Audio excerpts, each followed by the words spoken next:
Rail লাইনের কাজ বন্ধ করতে বাঁশের বেড়া কামারপুকুর কলেজ মোড় এলাকায়। গোঘাটের কামারপুকুর এলাকায় আবারও ধাক্কা রেলের কাজে। এবার বাঁশের বেড়া দিয়ে বন্ধ করল রেল লাইনে মাটি ফেলার কাজ। কামারপুকুর পশ্চিম অমরপুর এলাকায় দীর্ঘ প্রায় 1 মাস নিকাশি ব্যবস্থার জন্য আন্দোলনে এলাকাবাসী, কিন্তু তারপরও দেখা মেলেনি কোনো রেলের আধিকারিকদের। তার জেরে আজ কামারপুকুর কলেজ মোড় এলাকায় বাঁশের বেড়া দিয়ে বন্ধ করে দেওয়া হলো রেল লাইনে মাটি ফেলার কাজ। আন্দোলনরত এলাকাবাসীর দাবি, সংবিধান প্রত্যেকটা মানুষকে বাঁচার অধিকার দিয়েছে। যে লড়াই তারা সে লড়াই তাদের বেঁচে থাকার জন্য। অবশ্য তার সাথে সাথে এটাও তারা উল্লেখ করতে ভোলেনি যে তারা রেল বন্ধের পক্ষে নয়, বরং রেল চলুক, আবার এলাকা বাঁচুক, এটাই তাদের দাবি। সকলে মিলে রেলটা যাতে খুব দ্রুত ছুটতে পারে আমাদের অমরপুরের উপর দিয়ে আপনারা সহযোগিতা করুন। যদি না সহযোগিতা থাকে তাহলে এই আন্দোলন দীর্ঘ থেকে দীর্ঘতর হবে। যদি ভেবে থাকে যে পুলিশ প্রশাসন দিয়ে আমাদের ছুটিয়ে দেবে, আমাদের কিন্তু রাস্তা খোলা আছে, হাইকোর্ট সুপ্রিম কোর্টের বাদ দিয়ে যাবে না। আমি এই মাইকের ফোনের মাধ্যমে দিয়ে আপনাদেরকে জানিয়ে দিলাম, যদি আমাদেরকে পুলিশ দিয়ে খেদানো হয় তাহলে আমরা ওই মানবাধিকার কমিশনে চলে যাব। আমাদেরকে ঘাটাবেন না, আপনারা আসুন। সদিচ্ছা যদি থাকে রেল যদি চালাবার, তাহলে আমাদের দাবি এমন কিছু নয়, কোটি কোটি টাকা চাইছি না। রেল টাকা খরচা করছে, অথচ আপনারা সেই টাকাগুলোকে আপনাদের পকেটে পুরার জন্য রেলগুলোকে ছোট করে দিচ্ছেন।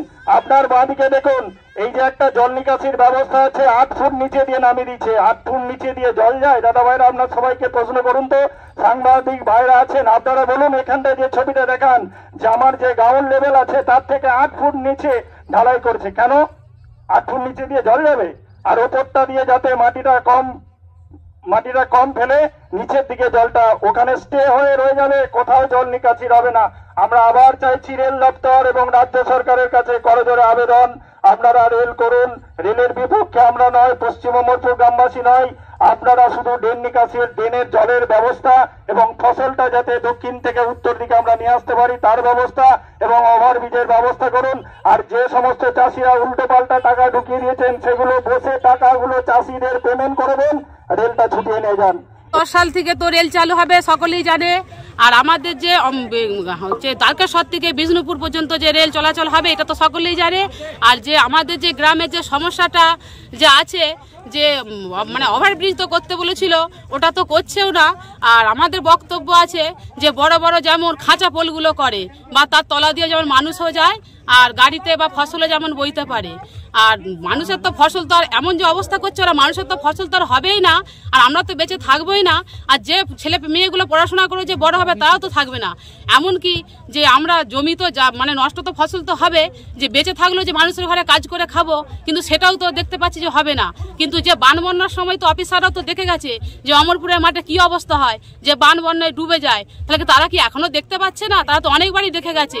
তো আমাদের বক্তব্য আছে যে রেল চালাও, গ্রাম বাঁচাও। আমার তো মানা নাই যে ওভারব্রিজ তো করবে না, যে বড় বড় যেমন খাঁচা পোলগুলো করে তার তলা দিয়ে যেমন জল চলে যায়। আন্দোলন তো দীর্ঘদিন হচ্ছে, রেল আপনাদের সাথে কি যোগাযোগ করেনি? এখনো যোগাযোগ করছে, আসে না। তোরা তো কলেজ মোড় থেকে আসছে বা দেখে চলে যাচ্ছে। আর দীর্ঘদিন কতদিন এরকম রান্না করে খাবে, বা ছেলে মেয়ে নিয়ে আমরাই কি করে বাঁচবো বা থাকবো এরকম যদি হয়? কি চাইছেন এখন? আমরা চাইছি যে মানে তারা এসে যেমন সমস্যার সমাধানটা করে দিয়ে যায়। আমাদের মূলত 3টি দাবি এখন বর্তমান রয়েছে, যেগুলো আমরা রেল দপ্তর, রাজ্য সরকার এবং সমস্ত প্রশাসনিক দিককে আমরা এর আগে বারবার রিমাইন্ড দিয়েছি, জানিয়েছি। তারা কিন্তু সদিচ্ছা দেখাচ্ছে, যার জন্য 15 বছর আজকে এই রেল পড়ে রয়েছে। আমরা চাই রেল কালকেই হোক, কোনো আপত্তি নেই, কিন্তু আমাদের বেঁচে থাকার অধিকার সংবিধান দিয়েছে।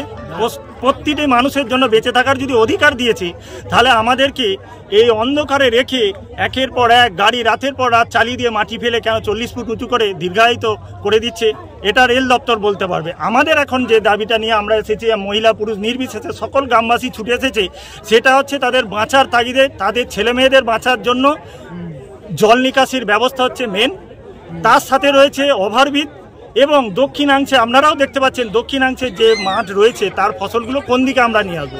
আমরা তো আর ড্রোনে করে আনতে পারবো না, আমরা তো প্লেনে করে আনতে পারবো না। তাই সমস্ত দল মত নির্বিশেষে সকলের কাছে আমি অনুরোধ করব, আপনারা ভুল বুঝবেন না অমরপুর গ্রামবাসীর বিরুদ্ধে। আপনারা এটুকু জেনে থাকুন যে আমরা ডুবতে ডুবতে অনেকগুলো মানুষ এখানে মরে গেছে অলরেডি, অনেক শিশু বাচ্চা এখানে মরে গেছে জলে ডুবে। আপনারা জানার পরেও যারা ওদেরকে পিছন থেকে ইন্ধন দিচ্ছেন যে মাটি ফেলে করুক, কোনো অসুবিধা নেই, আমরা বলি অসুবিধা আছে, রেলে অসুবিধা নেই, কিন্তু আমাদের বেঁচে থাকার জন্য যেটুকু দরকার ওভারব্রিজ, দ্বিতীয় হচ্ছে ক্যালভার্ট, এই ক্যালভার্ট নয় বক্স করে আমাদের জল নিকাশির ব্যবস্থা এবং দক্ষিণ দিকের যে ফসলগুলো সেইগুলো তুলে নিয়ে আসা।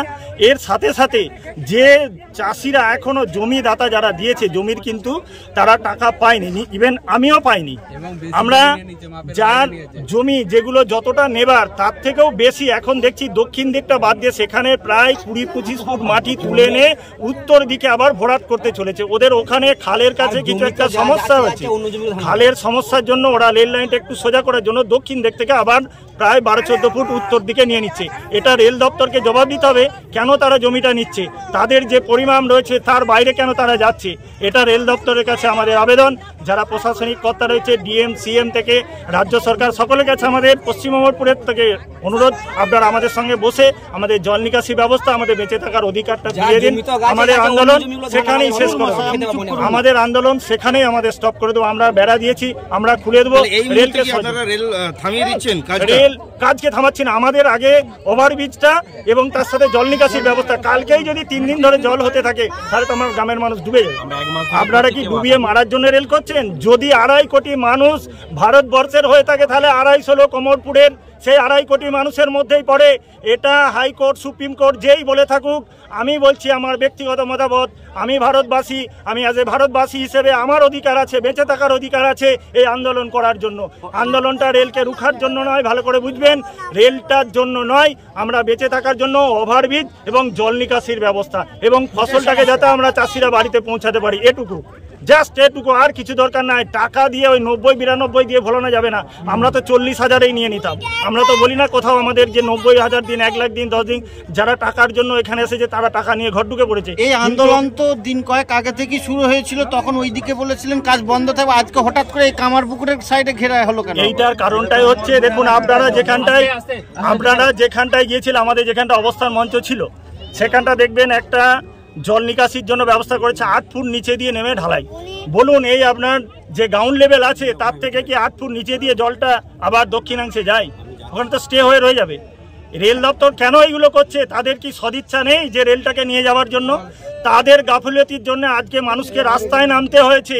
আমি বলবো রেল দপ্তর আমাদের সঙ্গে এসে বসে প্রশাসনিক লেভেল যারা রয়েছেন কর্তাদের নিয়ে এসে সরেজমিনে তদন্ত করে ওই কাজগুলো আগে করে দিন, দিয়ে রেল নিয়ে চলে যান কালকে, কোনো অসুবিধা নেই আমাদের। আমরা সহযোগিতা করবো রেলকে, আমরা সহযোগিতা করেছি বলেই মাটিটা ফেলতে পেরেছে, নইলে পারতো না। এখন পর্যন্ত কোনো আধিকারিক আপনাদের সঙ্গে যোগাযোগ রেখেছে? আমাদের সঙ্গে কেউ কোনোভাবেই আমাদের ফোনাফোনিও করেনি, কোনো আধিকারিক আমাদের সঙ্গে যোগাযোগ করেনি। রেল দপ্তরের ইন্দ্রজিৎ বাবু বারবার আসতেন যে তোমরা অনুমতি দিলে আমি মাটি ফেলা, আমরা অনুমতি দিয়ে দিচ্ছি মাটি ফেলুন, কিন্তু জল নিকাশির ব্যবস্থাটা করুন আগে। আমরা তো কালকেই জল হলে কালকেই ডুবে যাবো। আপনারা এখানে আন্দোলন করছেন বা ফোনে তাদের সঙ্গে যোগাযোগ রাখছেন কি? ফোনে আমাদেরকে ফোন করলে আমরাও ফোন করেছি, অনেকবার এসেছেন। আজ 14-15টা বছর ধরে ওনারা আসা যাওয়া করছেন। ইন্দ্রজিৎ বাবু তো রয়েছেন জয়রামবাড়িতে, উনি তো আছেন, উনি কাজটা করছেন। এবং এর আগে যিনি ছিলেন, কি নাম আছে গো, যে রেলের টাকা পয়সাগুলো গন্ডুল, কি নাম? শ্যামল বাবু। ধরুন একটা 5 বিঘে জমি, 5 ভাই আছে, ভালো করে বুঝুন, উল্টো কেউ মন্তব্য করবেন না। 5 ভাইয়ের জন্য 5টা ভাগ হয়ে গেছে, জমি যে যার চাষ করছে, বন্টনামা হয়নি। তা বলে কি ওই 5 ভাইকে, আমার 2 ভাইয়ের জায়গাটা রেলে পড়ে গেছে, 5 ভাইকে টাকা দিয়ে দিচ্ছেন, তাহলে আমি জমিটা কোথায় পাবো? আমার টাকাটা কেন 5 ভাইকে দেবে? এই জবাবটা কে দেবে? রাজ্য সরকার দিবে না রেল দপ্তর দিবে? এটাকে ভালো করে ঠিক করতে বলুন তো। আর সাথে সাথে আমার 5 ভাইকে টাকা দিল কিভাবে? নিশ্চয় আপনারাও কাগজ জমা করেছিলেন, ডকুমেন্টস। তাদেরকে চিঠি করেছে, তারা জমা করেছে। রেল দপ্তর তাদেরকে চিঠি না করলে আপনি তার অ্যাকাউন্টে পাবেন কোথায়, তার ডকুমেন্টস পাবেন কোথায়? বললে হবে না দাদা, ভুল রেল দপ্তর করছে, আজও ভুল করছে, যার জন্য রেল তারপর কাগজ জমা দিলেন। আমি এখনো দিইনি। আমি আপনি না দিলে আপনার অন্যান্য ভাইরাও তো দিয়েছে কাজ করার অনুমতি। আমি রেল টাকা না নিয়েও বলছি আমার টাকা না পেলেও চলবে, রেল আমি টাকা না দিলেও রেল চলবে। বারবার ধরে এসে ওনারা ভিডিও দিয়ে বারবার আমাদেরকে শুধু হ্যারেজ করাচ্ছে। একটা কোনো মানুষ, বিডিও, এসডিও, ডিএম, সিএম, কেউ সদিচ্ছা দেখাচ্ছে না। কারণটা কি? আমি বলবো রাজনৈতিক ইচ্ছা ভুলে সাধারণ নাগরিক হিসাবে আমাদের যেটুকু দাবি, আপনারা আসুন এখানে সরজমিন তদন্ত করে রেলটাকে যাতে তাড়াতাড়ি দ্রুত নিয়ে যেতে পারেন, আমরা আপনাদের সাথে আছি। জল নিকাশির ব্যবস্থা, ওভারব্রিজ আর দক্ষিণ দিকের মাঠে ফসলগুলো যাতে আসতে পারি তার রাস্তা পারাপার করে দেন। আমাদের আপনার নাম? আমার নাম অশোক ধারা, আমার এখানে হরিসভাতেই বাড়ি, আমার জমি ওই মাঝেতেই রয়েছে। বিগত রামনবমীর দিন থেকে আমরা এই আন্দোলন নতুন করে স্টার্ট করেছি, কারণ সেদিনেতেই ইঞ্জিনিয়ার সাহেবকে দেখিয়েছিলাম আমাদের কতগুলো ব্রিজের প্রয়োজন এবং কতগুলো ক্যালভার্টের প্রয়োজন। উনি তো প্রথমে সবই দেখলেন, কিন্তু তারপর উনি আর আমাদেরকে কোনো পাত্র নেই। আজ আমরা দীর্ঘ 1 মাস অবস্থান চালিয়ে যাচ্ছি। এখন যেটা আমার মনে হয়েছে, এই যে ব্যারিকেডটা আজকে দিলুম বা এই যে এখানটা বন্ধ করলুম, কারণ কেবলমাত্র মাটি ফেলার কাজটাই চলছে। আমাদের জল নিকাশির যে আমাদের গ্রামের যে জলটা বাঁ দিকে এই উত্তর থেকে দক্ষিণে বয়ে যাবে, তার কোনো ব্যবস্থা সম্বন্ধে ওরা কিন্তু কোনোভাবেই কিছু করছে না।